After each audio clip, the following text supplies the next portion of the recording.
are going to continue, inshallah. We probably have one more class, and that's probably it. But we're going to be covering some things today, inshallah. And let's see what we're going to be talking about today. So, Bismillah ar-Rahman ar-Rahim. We're going to be talking about الرجوع فيما دفعه من نفقة في حالتي الطلاق والوفاة. So let us assume in these cases, of course, we're still talking about the different things that the husband pays, as in what we said was called nafaqa. Nafaqa is basically the household maintenance, so we're still talking about that. And let's just, we're going to be supposing a couple different cases and see what the scholars actually said about that. So in general, let's say that the husband paid in a type of a cash, or method of like a deposit, and not necessarily whenever is necessary. So we're talking about certain cultures that he probably pays in advance for the month, for the rest of the month. Here's $600 for the rest of the month to cover, let's say, food, or to cover some expenses right there. Let's just assume that that's how they had agreed that this would be paid in. Okay. And not that he would be basically the one to go shopping, or the one to do I guess the paying on site, but he would basically give her $600 every single month for her to basically pay for her own maintenance. Let's just assume. All right. And in this situation, if, for example, he were to say, hey, you know what? I want those $600 back. Can he actually get them back? Or what really happens at that time? That's the question. What if he dies? What happens then? Okay. So uh, if he was basically in let's say in the culture as well, they would be giving the money, like whether it's per day, or whether it's per week, or whether it's per month, then in that situation, he would continue based on that. Okay. And then perhaps maybe they agreed that it would be annual payment, that it would be every single year he would pay, like, let's say $23,000 in advance, and then she would have to space out the spending, or spending that money on her own, and that's her responsibility to space it out within a whole year. Then in that situation, he would basically be considered, well, I paid, let's say, January, or the taxes season on that day, etc. I paid you throughout the whole year to be basically spent on your different expenses for the whole year. Then in that situation, we would say, okay, he gave you, let's just assume $23,000 throughout the year. Then it's your responsibility to space it out, or to cover expenses one, two, three, four. Okay. Now, here's one thing. If the woman basically takes that money and then he divorces her, so now we're going to assume different problems. So he gave her, let's just assume, the annual money for the whole year. And then this man dies. Let's say he gave her on January, okay? And then that was supposed to be for the whole year, but then he either divorced her or basically died out. So does she actually take that back or not? That's that differences of opinions between scholars.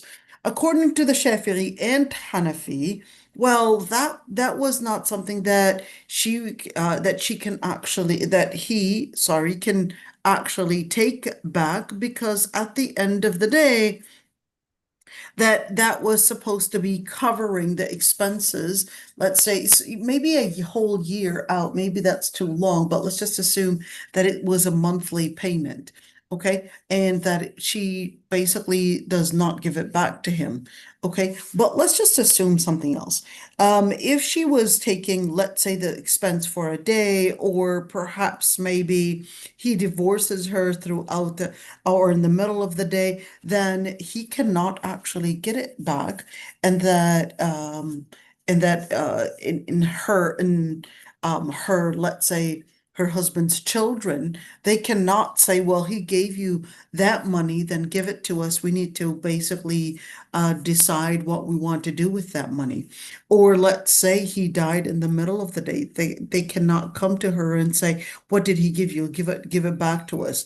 All right. But of course, unless there was some debt that he owns and he probably gave her more than what is actually supposed to be covering during the time of the iddah, then that is, if we're looking at a whole year, let's just say he gave her for a whole year. Well, he was only supposed to be covering the expenses during the iddah, which is, let's just assume she was pregnant. Then in that situation, until she would get the baby, and whatever that remains beyond that, then that would be based on covering the expenses during the iddah, and what is beyond then is supposed to be given back to the waratha, or to the ones that would basically be included in the inheritance. Okay. And let's also assume that she was not pregnant, and that she only had 4 months and 10 days to basically do the iddah in. So therefore, that money is to cover the expenses of 4 months and 10 days. And then the remaining money is to basically go to the asset that is left behind, and then distributed in the inheritance program, basically depending on who is basically going to be as an inheritor. So that would be added to that money. Okay. Now, why in situations like for the Hanafi madhab, they consider that that the money that she was given, that in situation of death, that she does not have to give it back. Let's just say it was for a whole year. Does she give that back, at least what is beyond 4 months and 10 days? According to the Hanafis, no, she doesn't give it back.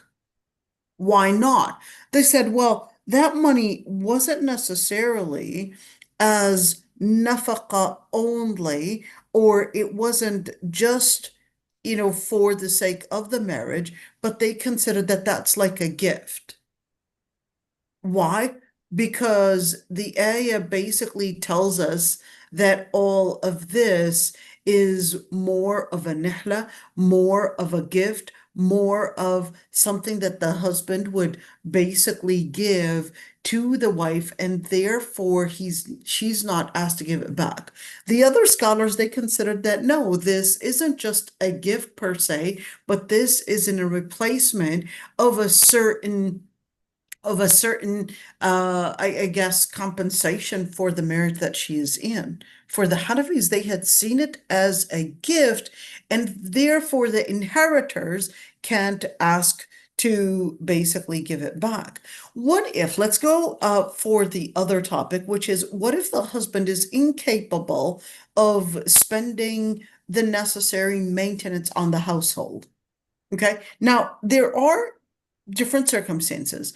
Let's just assume the husband got laid off, lost his job, got laid off, and now the husband is definitely, he's probably doing his work to look for a job, and wants to perhaps maybe find a suitable job that fits his degree. Okay.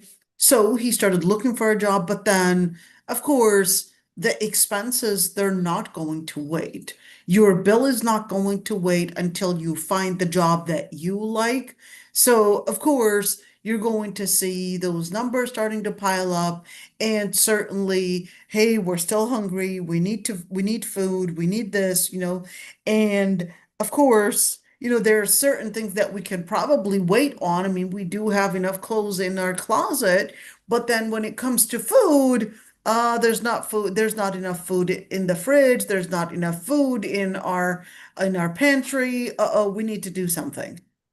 Okay. He probably doesn't mind perhaps maybe eating sandwiches, peanut butter and jelly sandwiches, but I don't know for how long. But for her, she's like, well, I get dizzy not eating, let's say, my proteins, my this, and then she basically decided, hey, we need to do something about it. And in that situation, she decided to perhaps maybe get a loan. Doesn't have to be from a bank to avoid the riba, but she said, I've got my friend who is willing to give me $3,000. Okay. But the question is, who's going to pay with these $3,000? Is he going to pay for it or is she going to pay for it? Okay. Now, when you look at this debate, okay, my recommendation is that they would discuss it out and work it out together. Why? Well, because at the end of the day, if I'm going to hold him responsible for these $3,000, well, let him decide who he wants to take the loan from.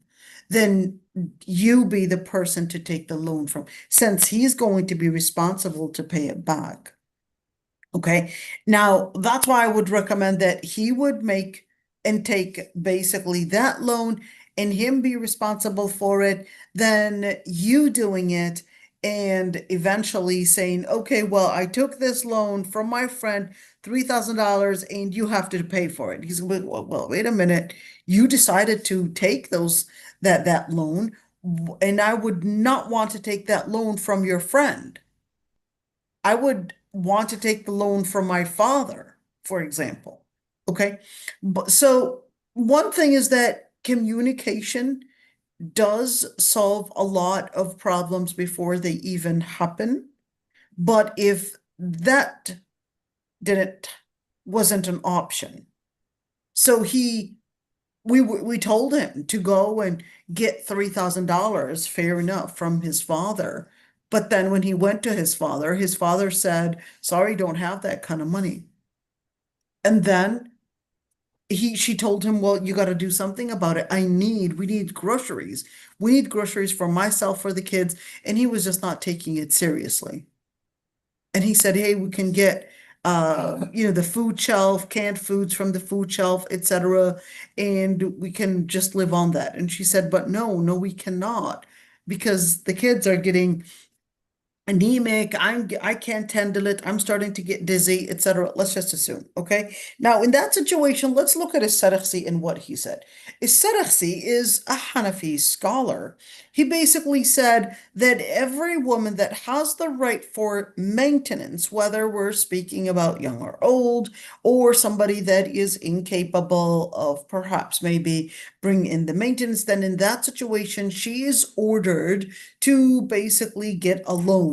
We're not talking about a riba loan, irhamkumullah. We're not talking about a riba loan, but we're actually talking about, getting at least the coverage to bring about the maintenance, the amount of money that is necessary, and then he would be responsible to pay it back. And plus, can the qadi, let's just say that he was trying to look for a job, he couldn't find the job, no one would hire him, and then the qadi, she basically says, Mr. Qadi, he basically was incapable of covering the expenses, but then I went ahead and actually got enough money to cover our food, and now my friend is asking me to pay her back. I tried to convince my husband, but he said, where am I going to get the money from? We couldn't pay our friend Amina back, and Amina is saying, hey, I need my $3,000. Will the Qadi order that he would get basically imprisoned? The answer is no. If the Qadi had known that he is poor and that he is doing his job to look for a job, the Qadi will not imprison him. But if the Qadi sees that no, he was just considering that, hey, I'm going to get unemployment and I don't feel like working anymore. And he's just sitting down, probably just playing games or probably just watching movies. And to him, you know what? She'll basically end up getting loans. Who cares about getting a job? And he's just liking it that way. Then in that situation, the Qadi will say, no, you can't get away with that like this, and will basically order him to get imprisoned. Let's see how often you can play games in prison. Okay, so this is one thing that the Qadi will do, which basically is to hold him accountable and imprison him for a certain time as basically to get him, let's say, punished for not putting enough effort to find a job. Okay, let's see. Some of the scholars, like the three madhabs, Maliki, Shafi'i, and Hanbali, they basically said that the wife is then going to be given the choice and the option, basically to stay within the husband despite his unemployment, despite the financial circumstances that they are in, and then the Qadi would order to basically bring about a separation. Let's say the husband said, I'm not going to divorce. I don't care. I'm not going to divorce her. Then the Qadi will say, well, you didn't get a job and she can't live in this poor circumstance. You probably needed to work harder on finding a job. And that the three madhahibs, they'll say, no, she cannot get a loan and expect him to somehow just have loans pile up under his name. And because he cannot get a job. But of course, the three madhahibs, they said, well, we would just give her the option to make the decision on whether she wants to stay within with this marriage, with this poor financial circumstance or not. Okay. And therefore, the Qadi, according to the three madhahib, they said, well, we wouldn't necessarily order him to get a loan, and we wouldn't necessarily ask him, hey, you have to pay when he can't even afford it. Okay. Now, here's one thing. That's that question. What if she basically had made that loan and she said, well, we need to cover our food, we need to cover electricity, etc. So you had two differences of opinions in that regards. Number one is that yes, it is a dain, it is basically a debt that he is responsible for. For the Maliki madhab, they said, well, no, we can't ask him to pay something that he basically cannot afford. If he can't afford it, then how is it that we're basically asking him to pay something and putting more and more loans over him and basically uh, put him in further deficit when he's already in deficit? So that's not fair according to the Malikis. He would be the one that should decide whether he wants to be in further deficit or not. He should be the one to basically ask for a loan. And according to the Malikis, if she still feels that, well, sorry, but I can't live like this, then she would have the right to say, Mr. Qadi, I can't live like this. This is getting me sick. I'm getting anemic. And this is getting me, I even have dental issues. I can't even fix my cavities. I can, and right now I'm probably going even farther and farther and getting ill because of the lack of nutrition, etc. And I'd like a divorce because he's insisting that he has this degree, perhaps in computer science, and then but the computer science companies, they don't want to hire him because his degree is right now considered as old-fashioned compared to the newer generation kids that are right now graduating. So they're preferring and hiring younger kids than the men in their 60s because they consider that the engineering style that the old people had learned is outdated. Uh-oh, now we're seeing a problem right there.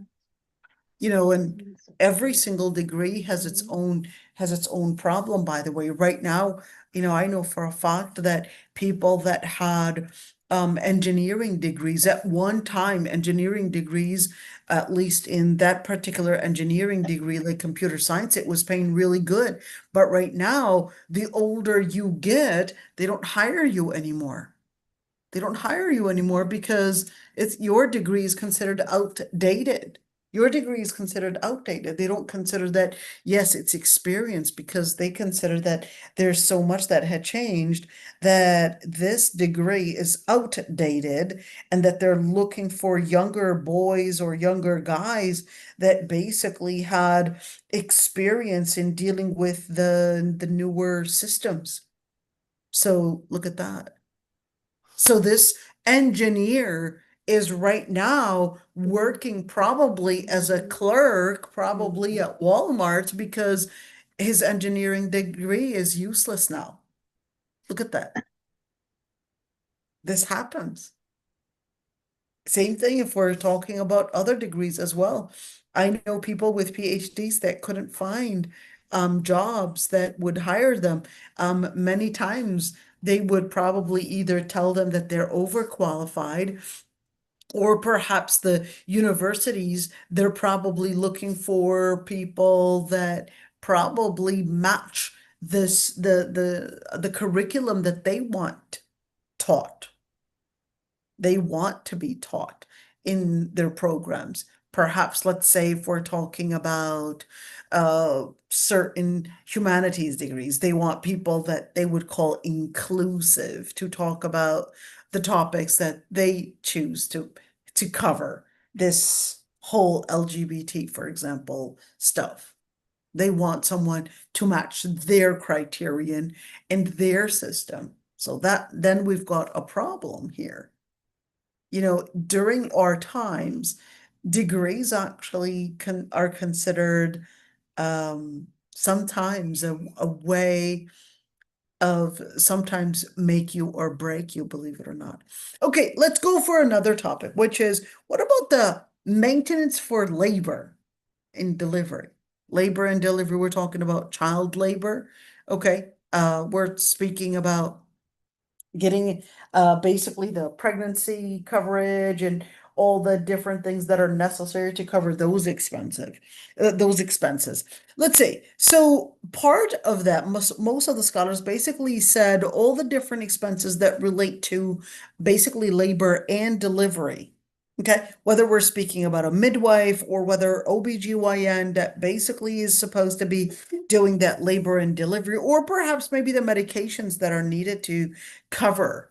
And sometimes, hey, if you get a C-section, the expenses are going to be different than perhaps a normal and a natural delivery. So what happens then? We're talking about hospital expenses. We're talking about perhaps maybe, God forbid, if the child needed to stay in the ICU or the NICU, probably longer than in that situation. Hey, who's going to be covering? No question about covering the things like the NICU or perhaps the baby state. There's no question that it's supposed to be on the father, basically on the husband. Okay, there's no question about that.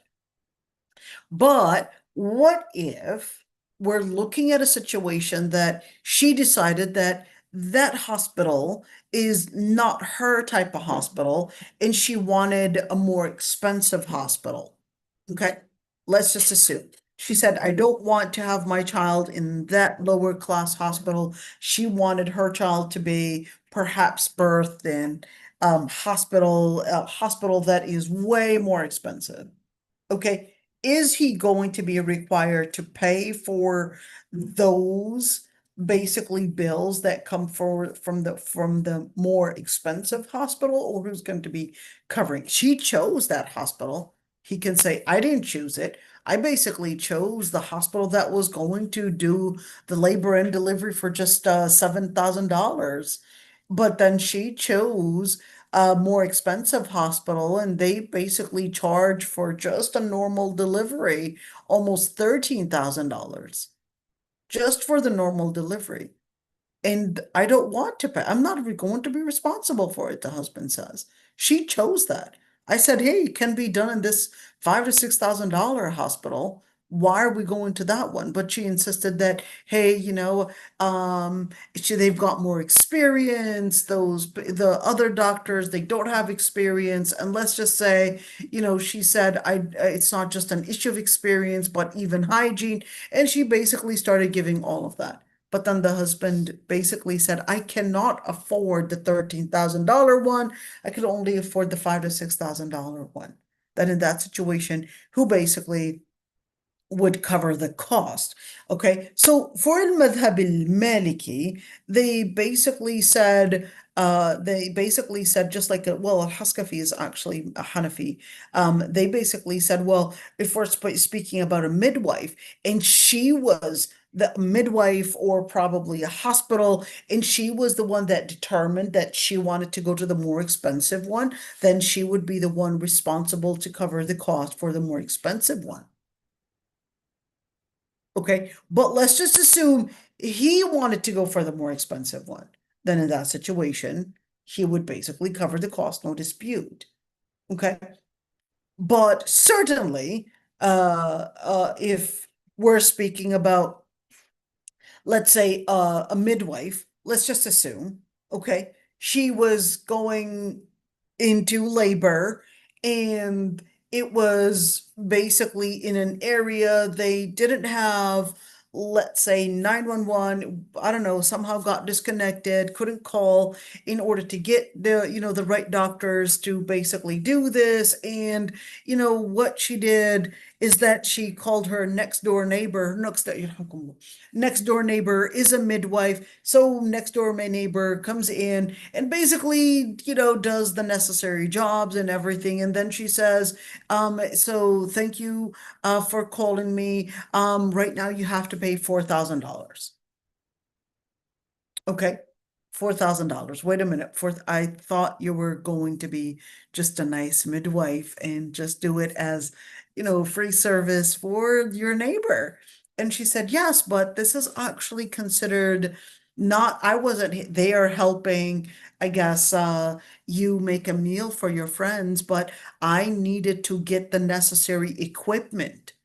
There are certain equipments that I have to get, and I have them at home, and certain probably medications, certain things that on its own costed me, let's just say, $2,000, and the service as well, since this is a service of within my degree, then in that situation, I charge for that. But we didn't call you.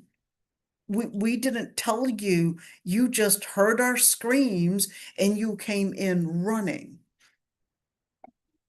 Just when you thought, a good, what do they call that?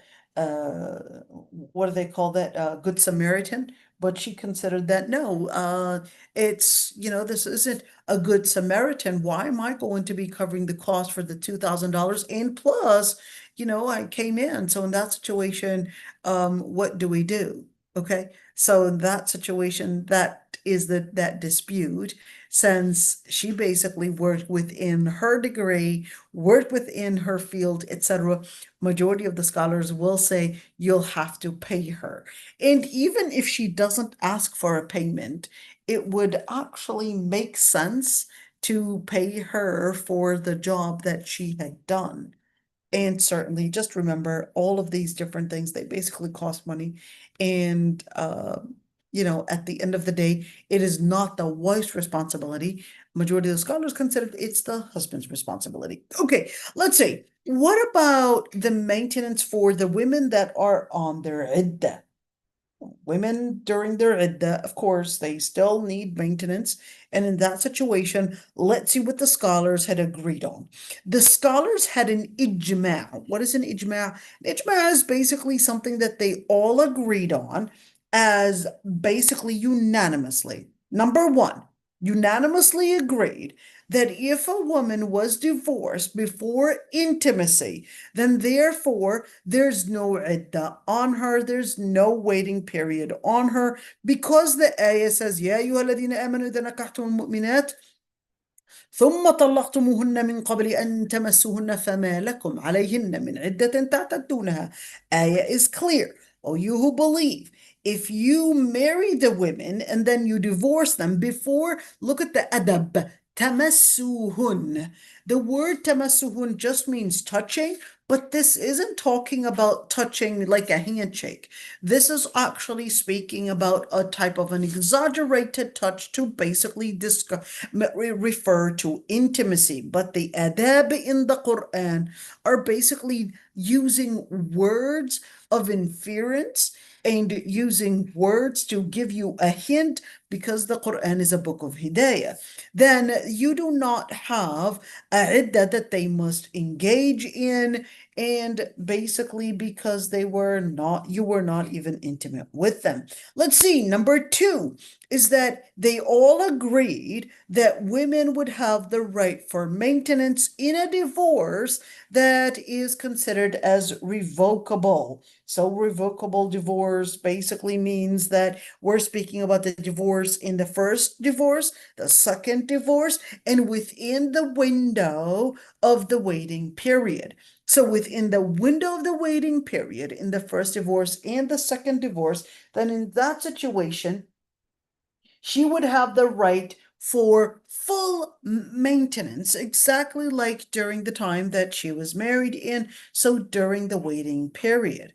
And that's why Ibn Abdul Barr, he said that there's no dispute between the scholars of the Ummah that a woman during a revocable divorce, that she would have the right for maintenance and covering all the different things that is needed and necessary for maintenance, whether they were pregnant or whether they weren't pregnant, because they are considered as married women at the time. So that would include whether we're speaking about covering shelter, stay, housing, or whether we're speaking about inheritance, as long as they were in the iddah. Number three thing that they agreed on, they agreed that if a woman is basically pregnant, and whether it was a third divorce, or whether, of course, second divorce, or whether the husband died, if she is pregnant, then she would have the right for maintenance, because the ayah is also clear. وَإِن كُنَّ أُولَاتِ حَمْلٍ فَأَنفِقُوا عَلَيْهِنَّ حَتَّى يَضَعْنَ حَمْلَهُنْ. And if they are pregnant, then spend on them until they would basically deliver their babies. And in that situation, whether she was basically divorced in three divorces or whether the husband died, she basically has the right to cover the maintenance as long as she is pregnant. Ibn Abdul Barr, who is a Maliki scholar, but he was generally making a general statement. If the woman, il-mabtuta, what is il-mabtuta? Il-mabtuta is basically a woman that was divorced in three divorces. Okay, three divorces, but she is still pregnant. If she is pregnant, and let's just say he divorced her, and this is the third divorce. And while she was on her waiting period, she was supposed to get her period. Miss period. Miss cycle. She goes and does a pregnancy test. The pregnancy test shows positive, and in that situation, since it showed positive, then in that situation, she would have the right to basically get all the maintenance of housing, maintenance of basically food, shelter, etc., as long as she is pregnant. Even though it was a divorce in three divorces, she would have the right to basically get all that covered. All right, so just keep that one in mind. And of course, this is based on a unanimous agreement. I want you to look at this one. So yes, Ibn Abdul Barr is Maliki, no question about it, but he said that there was an ijma'. Scholars unanimously agreed that she would get maintenance if she basically is pregnant and for the whole pregnancy. Let's just assume she was pregnant, and then 2 days later, she basically gets her baby. Okay, then in that situation, if we're talking about a three, if we're talking about a three divorces happening, and then she got her baby 2 days later, then she wouldn't get maintenance for at least for the pregnancy, but she can get the maintenance. There's no question that the baby gets child support. Okay, but does the child support include her maintenance? The answer is no, not her maintenance, but the baby's maintenance. Okay. Now, here's question two. Of course, since she basically got the baby 2 days later, the baby gets maintenance, but the baby needs a house. The housing is basically to be covered partially just for the baby, but not for her. So let's say, yeah, well, of course, the baby needs housing and she wanted to rent an apartment, let's just say $1,000. Are we going to say that the housing, that $1,000 rent is for the baby? No, we'll say, well, the baby is going to get a certain amount that is going to cover the housing. And then, well, what is she going to do? That's her responsibility. That's her responsibility to later, okay, figure out the housing piece of it. But the father, then the qadi will decide how much in housing does the baby get, how much in maintenance does the baby get, whether it's a formula or whether even if she was nursing, okay, even if she is nursing, she will get some maintenance, some coverage. Basically, if she is nursing, she would get some coverage basically because she is nursing. Of course, she's going to need food, she's going to need this, and she's eating more because she's nursing. Then, of course, the Quran does consider that she would have the right to basically get some expenses covered since she is nursing. Yes, some expenses covered since she is nursing. Okay, let's see. Now the scholars of course, had differences of opinions in regards to, well, why if she is basically divorced, or whether she was in a state of talaq, is she getting, after being in the third divorce, let's say, is she getting the maintenance because she was pregnant, or is it because she was a wife? So we're speaking about a divorce of three. Why is she getting that coverage? And that's that area of differences of opinions, just to make sure that we understand this. If we're speaking about a woman that basically had three divorces basically happen, and does she get only if she were pregnant, or does she get basically the maintenance if that she was a wife? So if we're talking about, let's say she wasn't pregnant, and let's say she basically was supposed to be doing the waiting period. Of course, she's going to be doing the waiting period. Even if it was three divorces, it is definitely irrevocable. He can't bring her back, but she's still doing a waiting period. That's that area of differences of opinions. Does she get maintenance in a three divorce if she is not pregnant and during the waiting period or not? That's that area of differences of opinions. Okay? Are we understanding it here? So let's just, lay it out in a story. Mr. Man, okay, Mr. I don't know, Ahmed, divorced his wife. And that was the third divorce. And Wafa is the lady's name. Wafa is supposed to be doing a waiting period. Of course, what's a waiting period? He can't bring her back during the waiting period. We know that one for sure because these three divorces already happened. So what does he do? Well, he basically decides that he wanted to divorce, and that's a three divorce right there. And she still has a waiting period during that time, which she cannot get married in, but does she have the right to ask for maintenance during that waiting period or not? That's the differences of opinions between scholars, just to let you know. Okay. And they all agreed if she was pregnant that she would have the right for maintenance, but they had the differences of opinions if we're talking about her not being pregnant. All right. What if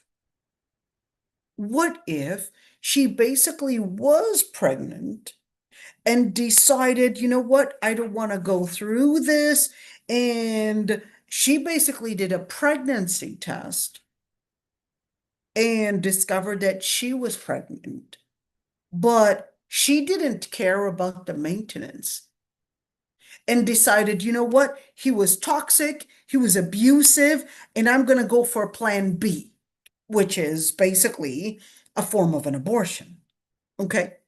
She saw that she was pregnant and decided, you know, she wanted to basically get an abortion, didn't want to tell him that she was pregnant, and didn't even want that. She said, you know what, I just don't want anything to do with the baby. And of course, what's it called, the therapist told her, yeah, you know, it's best to get a divorce because this child is going to basically remind you of the past and the relationship that you lived with this abuser and whatever and all of that stuff.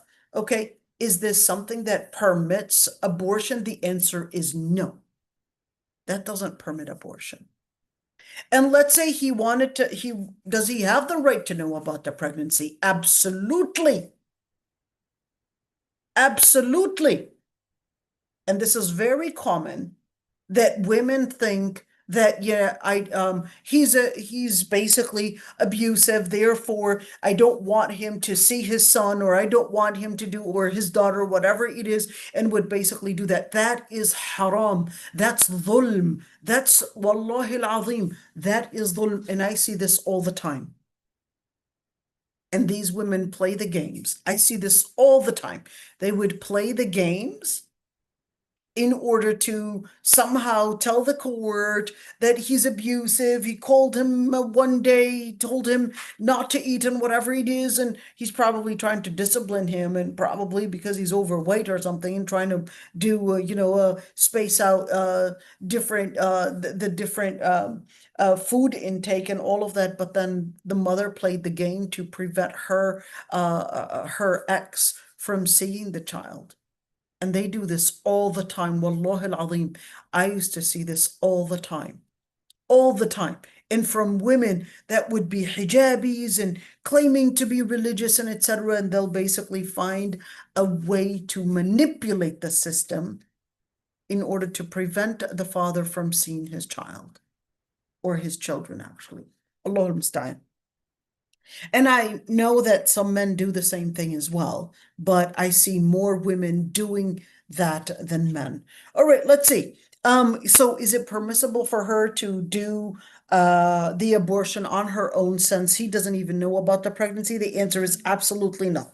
Abortion, I have a whole video on abortion.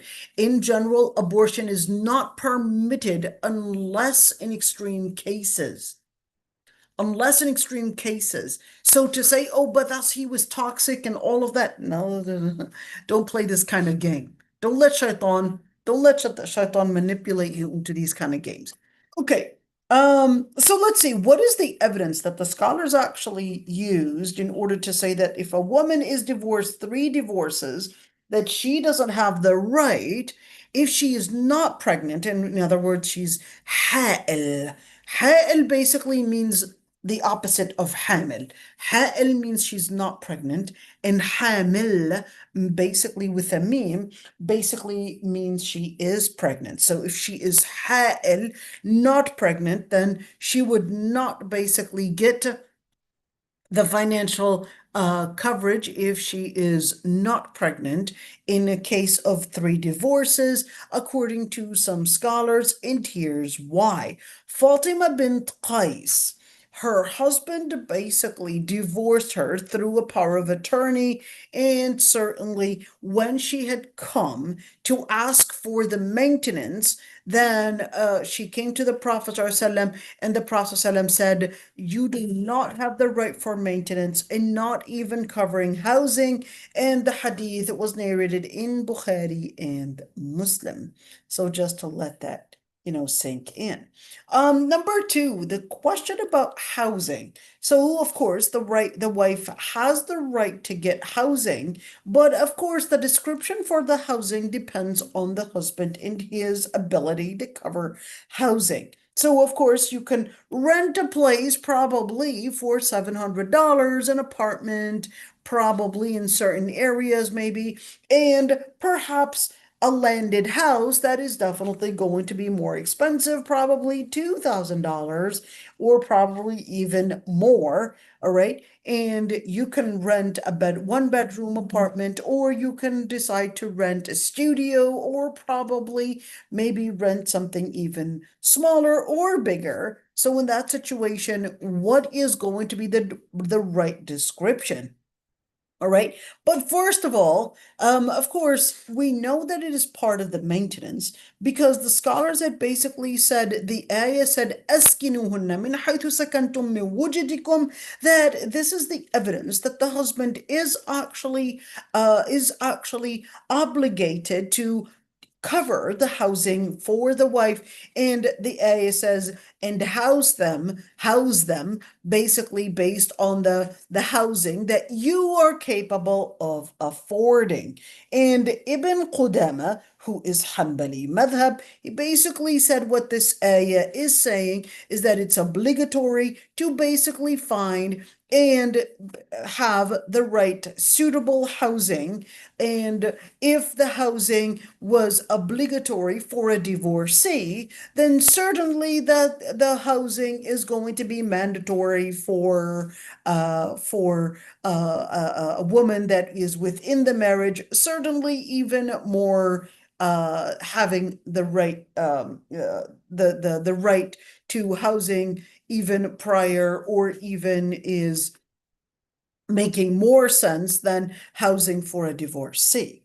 Okay. And of course, Il-Kasani, who's Hanafi madhab, he said, if we're speaking about a woman that is married and a divorcee in basically having the right for the right for housing, then in that situation, it would basically become obligatory that whether a divorcee to basically have the right for housing, or whether we're speaking about a married woman, then in that situation, they would have the right for getting their maintenance covered. Ibn Qudama also had said the same thing. He said, "Ashiruhunna bil ma'ruf," since the ayah says, and ashiruhun, in other words, live with them. And al-ishra is not just living, but it is also covering the necessary maintenance in ma'ruf, in what is needed, in covering basically the household, and covering all the different necessary things to for maintenance. That includes housing and includes basically the necessary items to cover within housing. Okay, and of course, the housing is the main object of it is basically to give her security, to give her modesty, and to basically cover all the different necessary areas to basically give her maintenance. And of course, the housing, what does the housing look like? So we're talking about the different things that are necessary and based on al-ma'ruf, the necessary items, and what is within his ability, within his capacity, financial capacity to cover. And certainly, this is extremely important to ask about even before marriage. That way, you basically have an idea whether you're going to be capable of living within such a circumstance or not. So right now he's probably saying, hey, anyways, we're husband and wife. A studio is enough for us. and let's say he was making enough money just to live in a studio, maybe when the baby is young, before probably the age of 2 or maybe the age of, let's say, 5. Okay, you can still live in a studio, but once the child grows bigger, then definitely a studio is not going to be enough, because you definitely want a certain amount of privacy away from this 4 or 3 or even probably a 2-year-old child. And definitely, you want some kind of a coverage, some kind of maintenance that is suitable. So you want to look ahead before you get into this dispute and start wondering, okay, hey, we need something bigger. Can he and is he capable of affording that or not? And so forth. So keeping that one in mind. And of course, in that situation, things, min wujudikum, that's that area of, I guess, that area of dispute. If we're speaking about what are they capable of covering, how much are they supposed to be covering, that's that area that you also have to question and make sure that it is something that you're interested in living in, and basically accommodating those kind of circumstances, just keeping that one in mind. Why? Because الوجد, remember that ayah, أسكنهن من حيث سكنتم من وجدكم, that وجد is that area of question, their capacity. That's why Ibn Kathir basically Shafi'i madhab, but it's not exclusive to the Shafi'i madhab. He basically said Ibn Abbas was a Sahabi, Mujahid, who's a Tabi'i, and more than one scholar, they said, well, min wujidikum actually means from within your capacity. So if your own capacity is capable of only renting an apartment, then you're going to be living in an apartment. But if he's not capable of renting an apartment, but probably he can afford to rent an apartment on the countryside, well, that's what he's capable of affording, then you're going to be living in that. So if that's not something that is your area of interest, then in that situation, ask about it before you get married, just to make sure that you are on the same page. All right. Okay, let's see right here. And second, or basically housing, is part of the maintenance that Allah subhanahu wa ta'ala had obligated the man to cover. And the general ruling is anything that relates to housing, clothing, food, healthcare coverage is basically within the husband's responsibility. And that's why Allah subhanahu wa ta'ala says, وَعَلَى الْمَوْلُودِ له رزقهن وكسوتهن بالمعروف لا تكلف نفس إلا وسعها. And upon المولود, who's المولود? المولود is the newborn.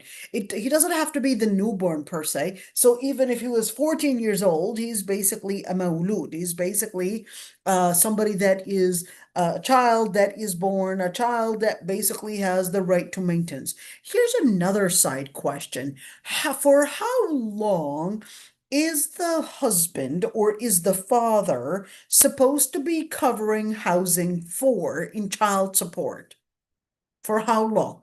For the girls until they get married. For the boys, most scholars actually said until they reach the age of puberty. Keep that one in mind. Until they reach the age of puberty. In other words, according to the majority of the scholars, if the boy reached the age of puberty, you should be learning how to get a job. And learning, even if you were to make an income and you are living within the household, that you should also invest from your income in food, in rent, in bills, and all of that. And that's to basically teach him how to be a man. Okay. And the other scholars, they said that that's dependent on urf. What is al-urf? Al-urf is culture. If, let's say, the culture considers until they reach the age of 18, then they would get maintenance until the age of 18. Okay, if that's the urf. Okay, but of course, certainly if they are working, all scholars would agree that if this boy that reached the age of puberty is working, even if they are under the age of 18, that they're actually supposed to be paying and basically covering and sharing part of their income basically to cover their expenses. Okay, let's see right there. And I guess this is what is necessary in order to teach boys how to be men from the early age, right? Let's see. What is al-ma'ruf? Al-ma'ruf is basically what is known between people right there. We're talking about the culture, we're talking about all of that. And certainly, the scholars note, the scholars of fiqh, their note is when we're speaking about housing, it would basically be based on the description that is within his limit of wealth, within his limit of basically covering those expenses.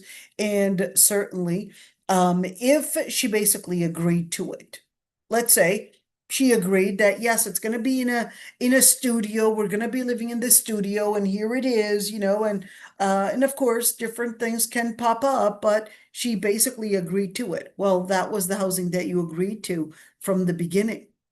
But then after living in a studio, her friends told her, came over and they said, "Oh, your house is so small.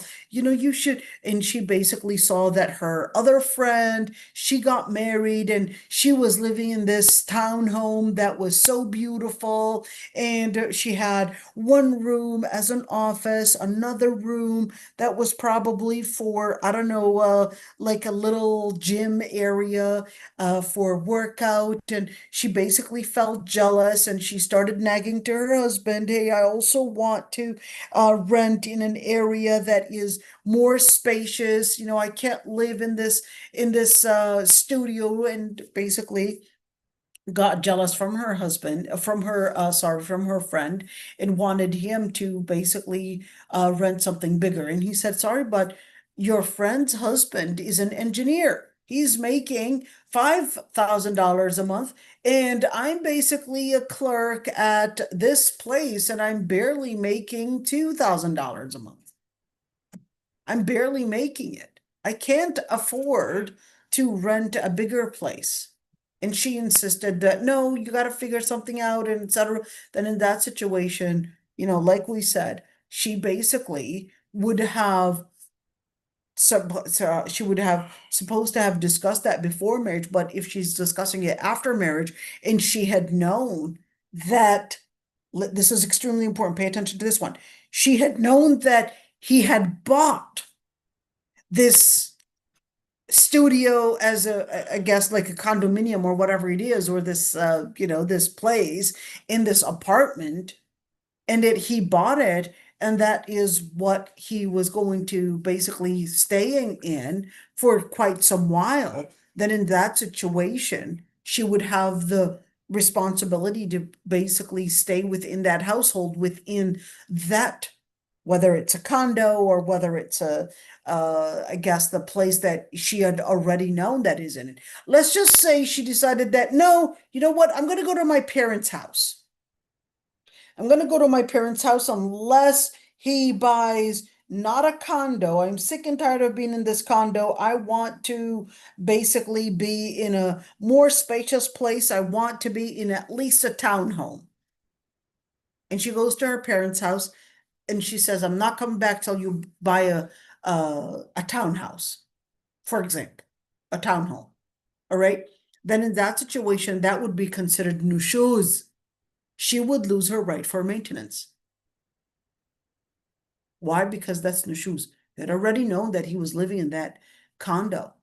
You had already known that he had bought that condo and that that's where you guys will be living in. You decided to move out. You decided to move out. He's not going to cover your expenses because you decided to move out. You had already known that that was his capacity. Let's just reverse that. They were living in a townhome, and then he decided to downgrade and decided to basically not renew the lease for the townhouse that he was living in, and decided, we're going to live in an apartment. All right? We're going to live in an apartment. then in that situation, she would have the right to say, well, wait a minute, when we got married, you were basically telling us that you were living in this townhome. I agreed to stay within the marriage for a place that is this spacious, not something that is as small as an apartment. Then in that situation, they would basically dispute that in front of the qadi, and the qadi will see the circumstance, and either decide to say, well, you have to rent something spacious enough based on the urf, or might say, well, why did you rent something that is smaller? He said, well, when I got married, I realized that the expenses were actually a lot more than I had thought. And that when I was in a townhome, certainly I was there by myself. I was capable of covering the expenses, but then she basically needed more of cosmetics, more food, more of this, and she decided to buy so many things, and I discovered that I wasn't going to be capable of covering the expenses if I were to pay rent, let's say, give or take, let's say $1,800. So I decided, hey, we can rent something for $1,000, and it's going to be $800 less in an apartment. And that's why I took that decision. Then the qadi, if he is to tell the wife, you have to accept to move in that apartment, then the qadi's words are going to basically be the final words, and she has to move in to that apartment. All right. Then she would have to move in into that. If she does not, she loses the right for maintenance. Okay. Let's say, what if, and of course there are certain times that she would basically have the right to not move into the home, even though he basically said, but I have an apartment, I have a townhome, etc. Number one is that if she does not get her mahr, if she didn't get her mahr, she would have the right to say, you know what, I'm not moving in.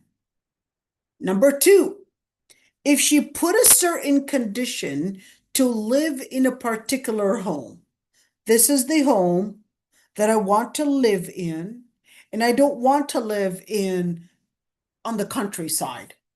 I don't want to live in the countryside. I just want to live in the city. I'm a city girl. This is where I grew up in. I don't want to live in another place. And it was put a condition in the marriage contract.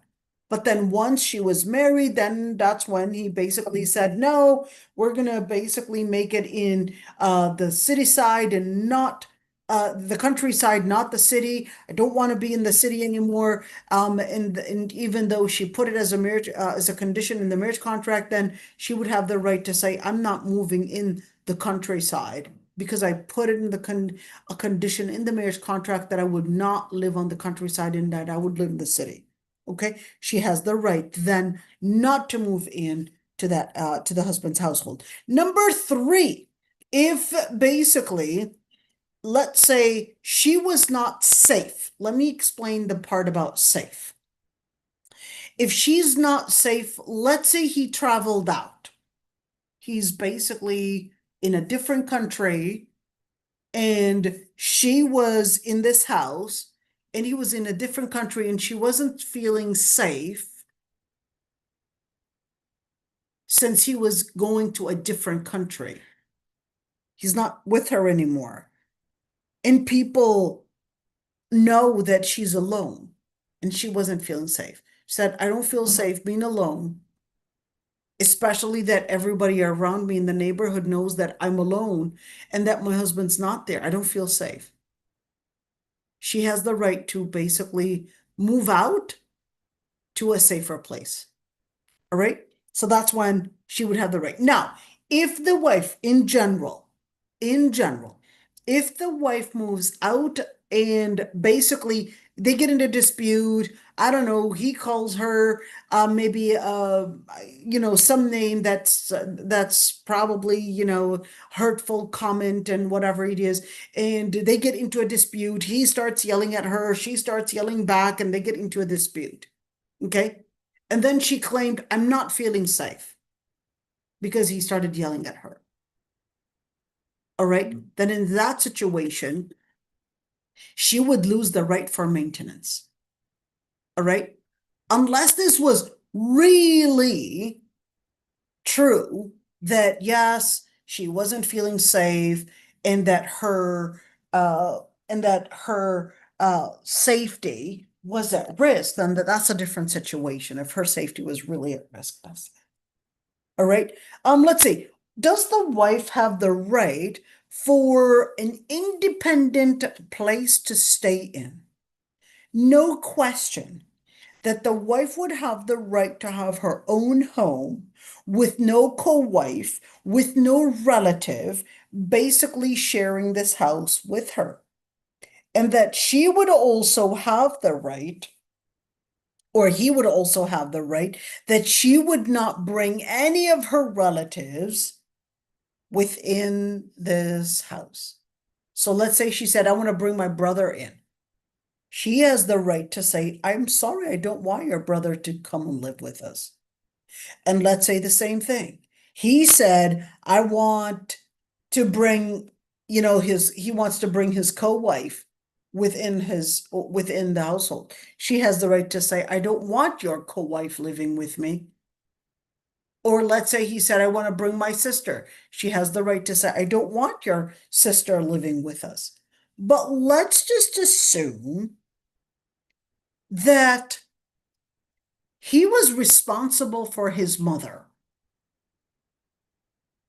and that his mother was not capable of living alone, going through dementia, needed someone to be there, and he couldn't afford. If he's capable of affording to give her a PCA, a personal care assistant, basically to live with her, then he would have to basically give her and bring her a PCA. But let's just say that he felt that, no, I cannot afford to have a PCA, and that she needs to live with us. In general, she has the right to say, I want my own home to myself. But if that is his mom, if his mother is not capable of living on her own and he needed to bring his mother to his own home, then in that situation, his mother would have the right to basically live within his household. What about her? If she doesn't want, basically, she doesn't want her mother-in-law living with her, then in that situation, she basically has the right to just get a divorce. If you don't want her to be with you, but she has to live there because she cannot live alone, then in that situation, go ahead. You want a divorce? Go ahead and get a divorce. But he's not going to give up on his mother because somehow you needed a place to stay in. Go ahead, get a divorce. But he should not give up on his mother. If there's no one to take care of her but him, he needs to take care of his mother. He can find another wife that will probably accommodate his mother in his circumstance. But definitely, my recommendation, do that and take care. Definitely, there's no question that he's the one that's supposed to take care of his mom. But subhanallah, I find it really strange when a woman would say, it's your responsibility, I'm not going to take care of her. One day, you might actually need this hasana, this reward that you will be investing in.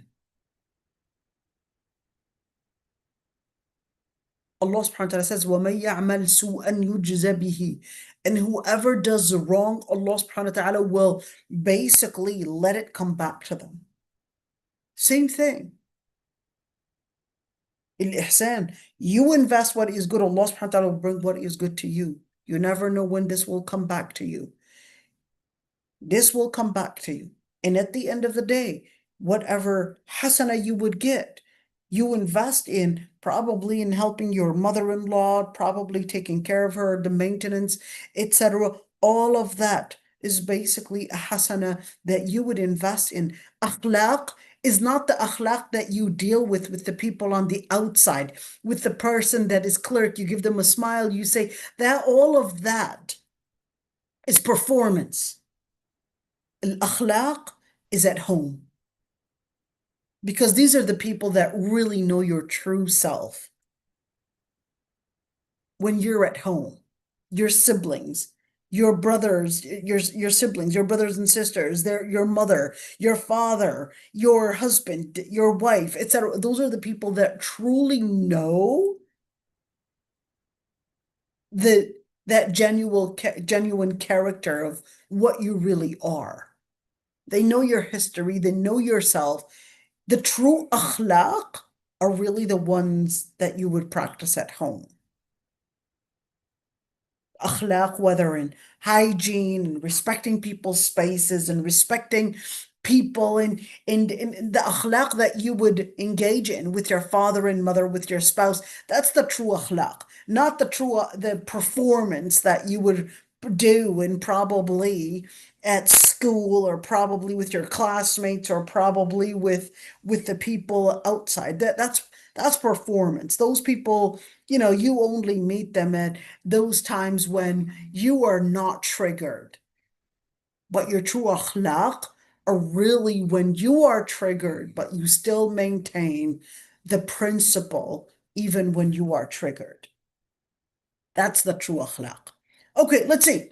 And the sister is asking a question in the chat. Hold on, let me see what she says. What if the situation is reversed? Husband doesn't want Mill in his house, and as only child who wants to take care of her mother, can she divorce her husband, and will the divorce be valid? Okay, now, okay, fair enough. So let's say the wife basically had no one to take care of her mother but her.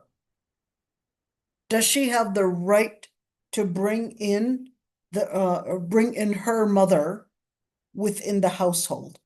So in that situation, we would definitely tell the husband, I mean, for sure, we're not going to put this old lady that has no one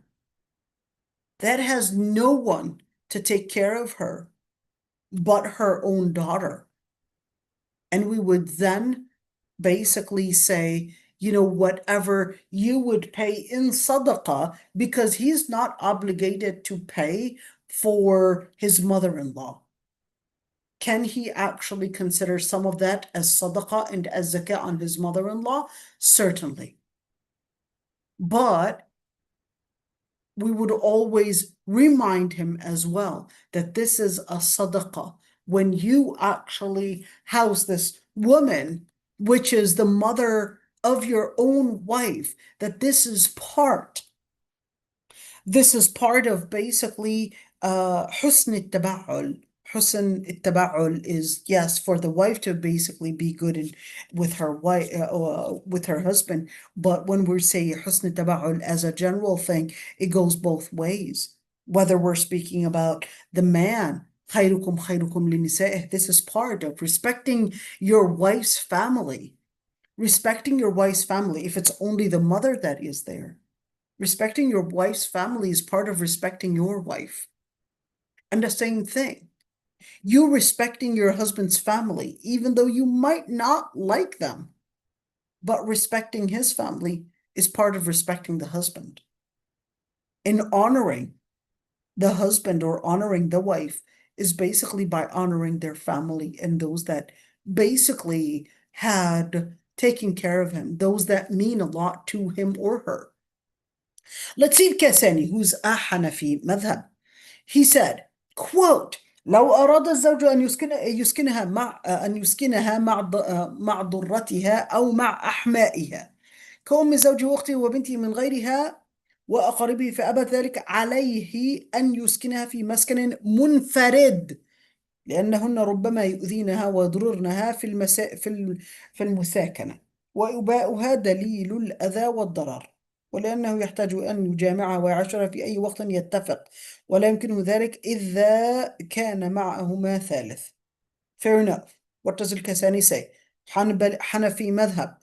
He said, if the husband wanted to basically have her live with her co-wife or with her in-laws as the mother-in-law or her sister or his sister or basically his daughter from another woman, all right, or any of his relatives, and she refused, then in that situation he has to basically have her live in an independent housing because she might actually be harmed by their presence.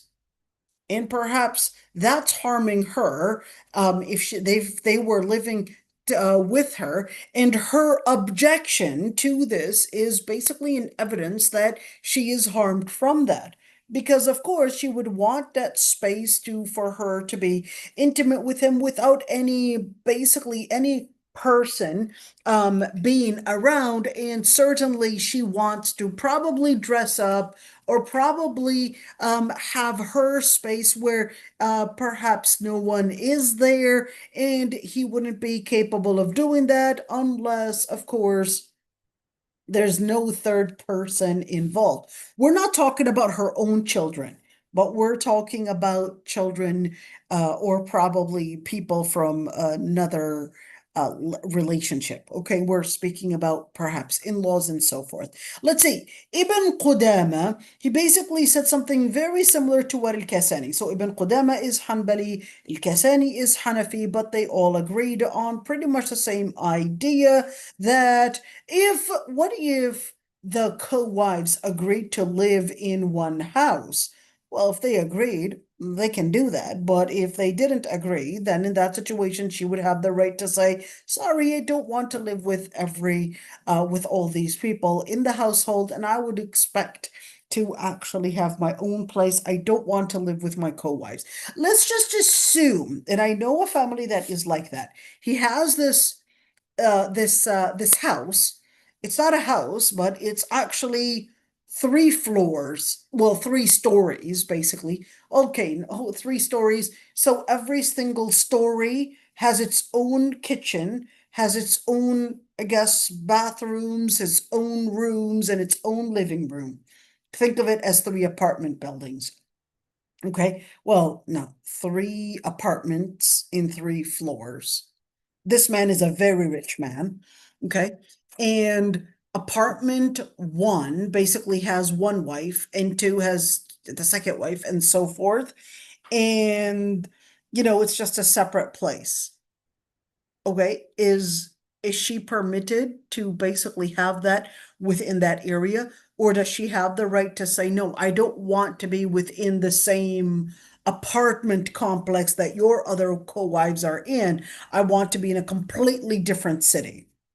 Does she have the right to do that? The answer is no. She doesn't have the right to do that unless there was a condition in the marriage contract that she wanted to be in a completely different city that her husband or that her co-wives are in. Unless she put that as a condition. But if she did not put that as a condition, as long as he gave you your own space, your own kitchen, your own bathroom, your own basically bedroom, your own living space right there, you've got that on your own. And he wanted to basically say, I want to be able in situations, he's married to 4 women. And he said his philosophy, all right, is that since he has kids from all the 4 wives, he wanted whenever something happens that he could just easily go to apartment 1 for the first wife, the number 2, whatever it is, and that he wants to be on site for all the kids, basically, and all the wives, in case something happens. So he's basically on site and not needing to basically, I guess drive all the way to a different place, but all of the four are basically there in one apartment building, and each one basically has her own, I guess, set of, I guess, commodities and all the different things that are necessary, etc. And that he could also be watching the kids and basically show up, and at making sure that the kids are basically, one, under security and basically maintained and not playing outside when they're not supposed to be, all of that. And that was his philosophy. I thought it was a great idea, to be honest, for a person that is in the beginning. I thought it was going to be, I guess, causing a lot of anxiety on the wives. But at the end, I was capable of seeing that, we're not just looking at the wives, but we're also looking at the children, and some maintenance is necessary. So, for those that are in a polygamous relationship, it's probably a good idea to have them live within a one apartment complex. But again, from one situation to another, it's a completely different, sometimes, way of accommodating the circumstances. So we don't want to say one answer fits all. Okay, so we'll end right here. Inshallah, tomorrow, I hope we can do this. Okay, we'll be doing, let's see, what are we looking at? We'll be talking about some of this. We actually covered some of this, but I thought it was a good idea to actually cover it. We'll also talk about polygamy. We'll also be covering the part about child support. That's all we have left. So inshallah, alhamdulillah, we'll be done with everything really um, in relationship to what's it called? Fiqh of marriage. If there are any questions, go ahead, my friends.